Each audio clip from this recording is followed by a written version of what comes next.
There have been reports of pterodactyls still alive. In Africa, they call it the Kongamato. In Kenya, they call it Batamzinga. That's their name for it. I was sitting in my office one time, and the phone rang, and this guy said, Mr. Hovind, my name is, they call him Steve. He said, my African name is real long, so they call him Steve. He said, I'm on the Kenya Olympic running team. I'm over here in Baton Rouge, Louisiana, and I'm going to school at Louisiana State. He's graduated now and gone. I don't know what happened to him. He said, you mentioned in your seminar that I just saw that pterodactyls might still be alive. Here's one here on the table. There have been many reports of pterodactyls, and I mentioned this in my seminar. Steve said, Mr. Hovind, I'm from Kenya, and I want you to know we have those creatures in my village. He said, they're only about a 4-foot wingspan. He said, they've got a bump on the back of their head. He said, why do your schools in America say they lived millions of years ago? I said, because we're dumb over here. He said, they're very rarely seen, and most people in my village don't like them, and some people are superstitious about them, because their favorite food appears to be decaying human flesh. So if you bury somebody, you better bury them deep, or Kongamato will come dig them up and eat them. Frank Mellon, the African explorer, heard about rumors about an animal called the Kongamato, lived in the Jiundu swamps in the northwest corner of northern Rhodesia, near the Belgian Congo. He asked the natives what it was. They told him it was a bird, but not exactly a bird. More like a lizard with wings like a bat. The wings made of skin. He showed them pictures of pterodactyls, and all of them immediately plummeted for the pterodactyl, excitedly muttering, Kongamato. A couple of cowboys apparently shot one back in 1880-something in Arizona, cut off the wingtips and took it back to the saloon and said, fellows, we just shot a giant bird with no feathers. Here's part of the wingtips. They had skin, not feathers.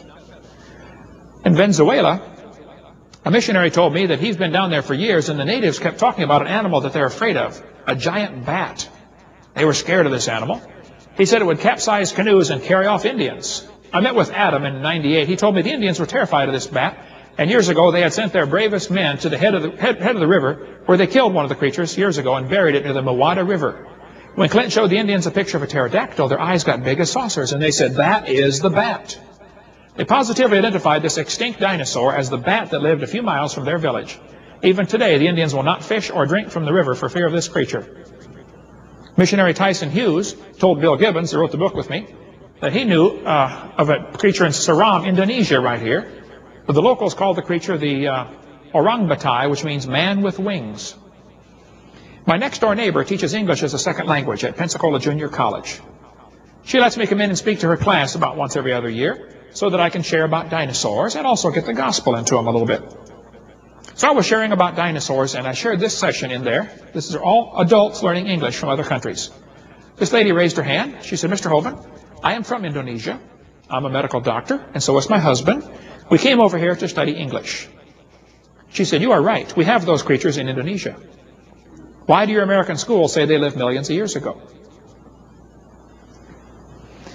Several missionaries claim they've seen these. Of course, some have never seen them, and somebody who's never seen one is going to say they don't exist.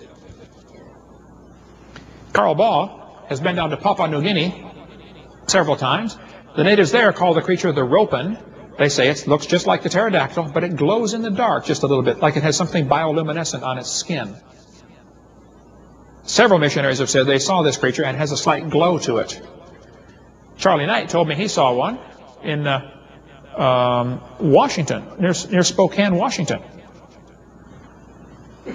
Giant bird was seen off the coast of Alaska about a year ago. How many heard about that one? The 14-foot wingspan. A lot of folks on this airplane saw this thing flying right past the airplane. Not past it, but it's flying in that region. And nobody knows for sure what it was yet. It hasn't been seen since, as far as I know. I have lots and lots of stuff on this topic. A couple of things in real quick here. The Indians out west used to have a story about the thunderbird. They told all the settlers that came out, they said, oh, be careful of the thunderbird. It's a giant bird. They said, why do you call it the thunderbird? They said, oh, a Sioux Indian party years ago saw one get hit by lightning and fall to the ground. It took them 3 days to find it. When they found this thing, the buzzards had picked it clean, but it had a 20-foot wingspan and a bony bump on the back of its head. That's where the legend of the thunderbird came from, a pterodactyl. There's a prayer stick in an Indian museum in Colorado, near Colorado Springs, and it shows the head of a pterodactyl. Henry Ford put an eagle on the taillight of his Thunderbird. It should have been a pterodactyl, Henry. The French explorers came down the Mississippi. In 1675, they stopped off where today the town of Alton, Illinois is, right across from St. Louis, and they saw this strange animal painted on the cliffs by the Indians. They said, "What is this big animal that you painted up there?" They said, "Oh, that's the piasaw bird." They said, "What's a piasaw bird?" They said, "Oh, a giant bird. Used to live up in the cliffs. He would swoop down and pick up Indians and carry them off." But a great chief prayed, and the Great Spirit showed him a way to kill this bird, and they finally killed this giant bird that terrorized our village.